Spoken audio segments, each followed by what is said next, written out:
We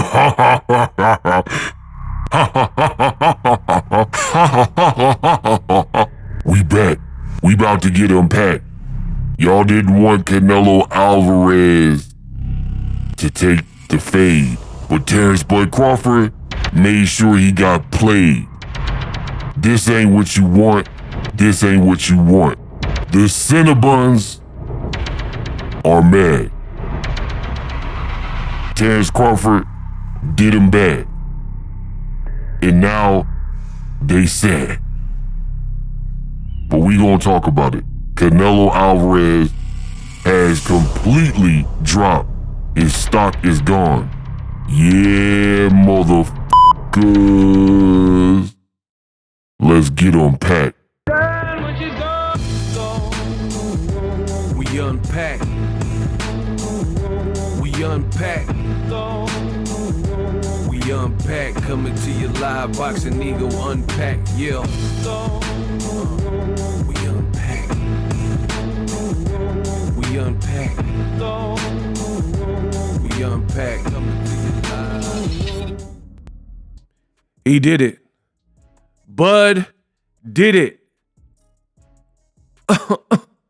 It was all good just a week ago. Canelo Alvarez. Payday.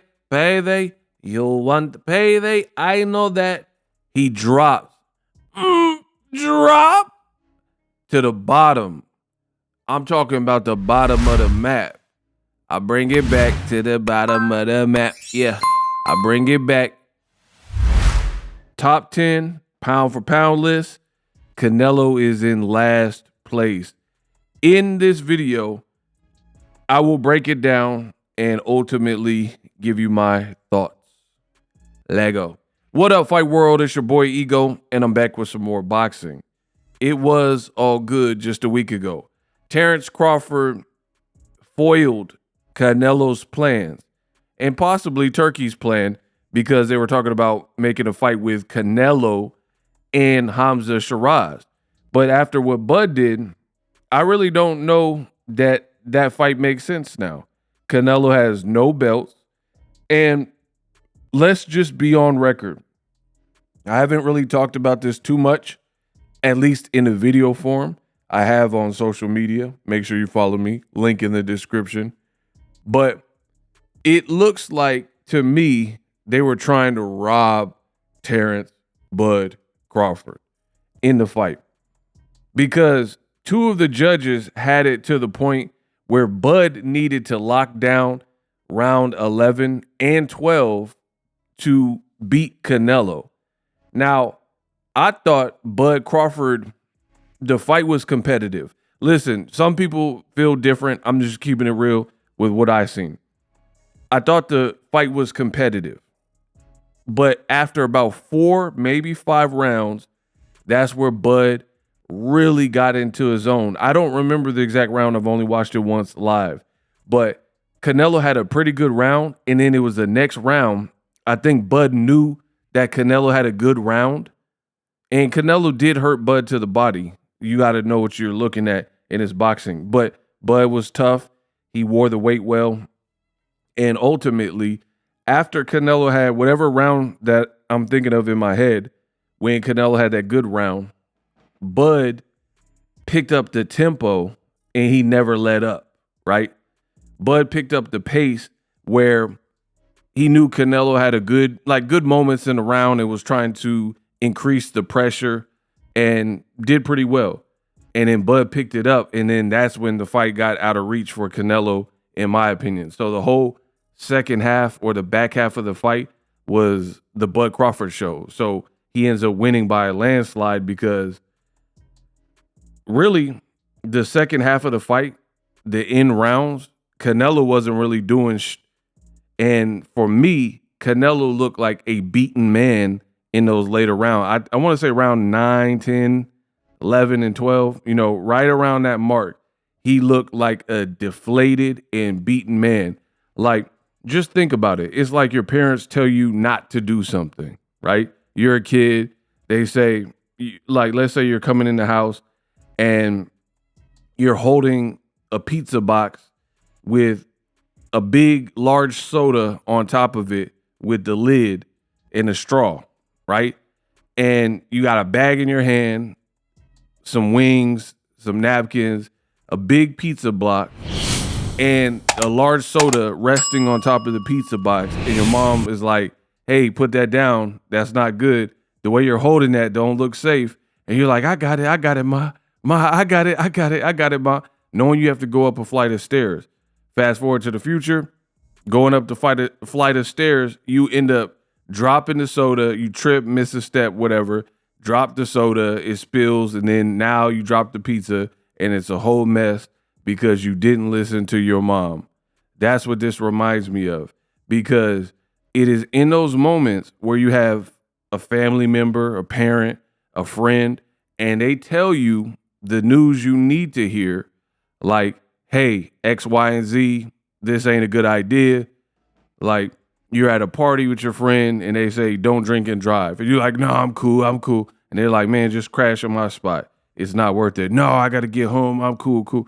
And then you get a DUI, you get arrested and pay whatever happens. I never got no DUI. So, you got to ask somebody that had. But the reason I'm bringing up these two analogies and examples is because that's how Canelo Alvarez looked like in the later rounds with Terence Crawford. He looked like a person who made a decision, the decision to fight Crawford, but then he was seriously contemplating and regretting that decision because you picked a smaller person and that smaller person was getting off on you in Terence Crawford. Now, I'm just being real. On my channel, I don't beat around the bush. I don't lie. I don't beat around the bush. People could do what they want. I'm going to do what I want. And that's keep it real, tell the truth. Bud did brilliantly versus Canelo Alvarez, and he marked himself and stamped himself as a terrific fighter, and he's getting the respect for it, right? But on the flip side, there's always a flip side to the coin. For me, the flip side is Canelo Alvarez looked pretty poor in its totality, especially when you factor in what he should have been doing versus what he did do, which stay tuned to the end of the video. I will tell you about Canelo dropping in the rankings, right? But ultimately, Canelo brought this on himself because if you did what you were supposed to do, and I've already made a detailed video, my series Reasons is back. I brought it back for y'all. And I gave y'all 5 reasons why Canelo Alvarez should have faced David Benavidez. Now, I'm God tier when it comes to boxing content, when it comes to boxing dialogue, boxing talk. Y'all know me. So check out that video. I break it down, explain why I feel that way. But just for the naysayers and the haters, like, man, come on, give Crawford his credit. I just gave Crawford his credit. Everything I said in that video is what I've been saying from the beginning. I've always stated that the fight to be had is Canelo David Benavidez. That is the fight, not Crawford. I didn't even want to see Canelo Crawford. I'm happy I seen it because, we got an outcome and Bud did well. He did very good for himself. But going into the fight, I was very clear that I didn't really care about the fight. And I still feel my initial approach is how I feel because it was a great moment and great performance from Bud Crawford. Take nothing away from him. But it still shakes up the division, not in a great way, because here's why. In most circumstances, if you have a super fight, you have a winner and a loser, right? And more often than not, historically, the person that wins goes on and, gets the victory parade and floats and all that and etch their name in history or whatever. And then tough luck for the loser. And you can build from that moment. However, with Canelo and Crawford, one of the reasons I didn't want a fight like this is the rapid weight class jumping, because it displaces Terence Crawford, where I think there were better fights, like in terms of fights I want to see at 54. I would have liked to see him do more work at 154. Now Crawford is telling you he can't go back to 154, obviously, because he bulked up and spent so much time north of 160. Why would he go back down to 154? Plus, he already lost his belt at 154. So now it doesn't make sense. So in a perfect world, I'm not even mad if you made the Canelo fight after Bud had some fights at 54, 60, 68. That would have made more sense to me. But now it's kind of like FUBAR, because Bud will be 38 next week, right? And he's the king of the division. He's on the pound for pound list. That is great. But he's a guy pushing 40 who had a great win over Canelo. Canelo, people are calling for him to retire. And then Bud is talking about that might have been his last fight. It might not be. He's shooting down fights like with Topuria, saying it won't be big like Floyd and Conor. Who's this guy? I don't barely even know who he is. So it's like, what can Bud do at this point of the game? He's already said he's not going to 54. So Eddie Hearn and people keep throwing out Boots. That looks like a pipe dream. Bud moved up. Bud, king of the hill with the Canelo win. And Boots hasn't even campaigned at 154. And people are acting like this is a serious fight that can be made. I don't see it at all. Personally, I don't see it. I wanted to see it, but too much has happened and it don't look likely to me, right? And then now Canelo's probably done. So for me, Bud's been fighting one time a year. That's a fact historically. Since 2020, the Kell Brook fight, he's been pretty much fighting one time a year. So now the division, now that the fight is over, Canelo got busted up. So the face of boxing and a big, huge star, his fan base definitely took a hit, which Canelo is commercially viable. This is why I wanted to see the David Benavidez fight. Now, I don't really even care if he fights David Benavidez, because if you can't beat a smaller welterweight who moved up basically 3 divisions, I mean, fighting David Benavidez is like lamb or a cow going to a slaughterhouse in my opinion. You're throwing one punch at a time. You can't beat a welterweight Crawford. I understand Crawford and Benavidez don't fight alike, but it just seems like it would be a bad fight for Canelo, you know? And that's why I complained about the fight, and I still believe that. Again, you made history, Bud, 3X undisputed, but now what? Bud probably won't fight for the rest of the year. Canelo won't fight for the rest of the year. The face of boxing, big star, his brand took a major hit losing to such a smaller person with everything against him. And then now belts will be in Bud's hands until when? You know? Is he going to defend? Is he going to retire? You know what I mean? So the division doesn't really get to move on with Bud calling the shots now. So that's my issue with this fight, because I knew it was kind of like a fight like this. To me, it was kind of a no-win situation. If Canelo would have whooped Bud, then it'd be like, all right, he beat another smaller person moving up. Bud beat him, which is greater for him in like more of a talking point. But what's next? Like, when can Diego Pacheco, Lester Martinez, and Billy get a crack at the belts? Guys like that, we don't know. You know, Hamza Shiraz, all these guys are hungry. And then now we got to kind of wait to see what's next. You know what I mean? But told you to stay to the end of the video. Bud Crawford obviously is the undisputed champion in a brand new division. Congratulations to him. So he, on the pound for pound list, is number 1 on Ring Magazine's pound for pound list. And they put on the fight, so I'm using their pound for pound list. Number 2 is Alexander Usyk. And I really think you can have Terence Crawford and Alexander Usyk kind of like 1A, 1B. You know what I mean? And Ring probably is giving it to Bud over Usyk just because Usyk is a 2X undisputed and Bud did something no male had done which is 3X undisputed in the 4-belt era. So Usyk and Naoya Inoue, they're 2X undisputed men.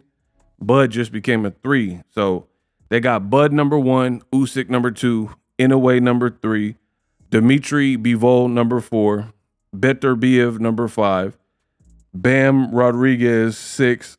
They got Nakatani 7, Shakur Stevenson number 8, David Benavidez number 9, and Saul Canelo Alvarez number 10. Blood, where's Gervonta Davis? You know, where's guys like him? If Devin Haney beats Brian Norman, you could consider him. Canelo, to me, he might as well just be off this list. And this is the funny thing with old media, bro. When it comes to old media, they want these old media darlings to stay on the pound for pound list forever. It's so funny. It is so funny to me.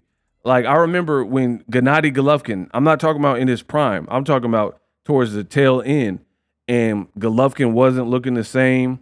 He was having almost kind of a harder fight with Steve Rolls than he should have, and he should have lost to Derevyanchenko. And Ring and ESPN, they were doing these pound for pound lists, and they kept Golovkin on pretty much until he retired. Same thing they did with Lomachenko. Lomachenko should have lost to Jermaine Ortiz. He did on paper lose to Devin Haney, lost to Teofimo, but then they kept him pretty high on the pound for pound list up until he retired. But then guys like Gervonta Davis, Shakur, Devin Haney, Jermell Charlo, all these black fighters, they never could really get on the list up until recently, if at all. And I'm talking about when Jermell Charlo had all the belts at 154 and a great run. So I just want you guys to pay attention. Bud knocked Canelo off. Now he's number 10. So Canelo's stock is all the way down. Congrats to Bud. I don't know how Canelo really bounces back, because you're going to either have to fight a cupcake, which is a winnable fight, retire, or fight someone tough. But if you fight someone like a Hamza Shiraz, Canelo, you have no belt for the first time in like 10 years. You got whooped by a welterweight. You know, Canelo, if he keeps fighting, dare I say, he might get knocked out. If he fights the right person, he might get knocked out, because what Bud did was scientific. Now, I understand not everyone's Bud, but you have to understand Canelo, his confidence might not be the same. He might drink alcohol because he's depressed or start golfing. I just don't know where Canelo goes from here. I'm being so sincere. Let me know what you guys think. We unpacked. Live streaming can be tough, which is why I use StreamYard. Click the link in the description for StreamYard, which is an awesome tool that enables you to set up your stream with ease of use. Get great results with live streaming. It's what I use. Stream to social media with ease with StreamYard. Live streaming is here to stay. Engage with your audience using StreamYard. Great way to reach out to your audience and connect. So you need a tool that can do that.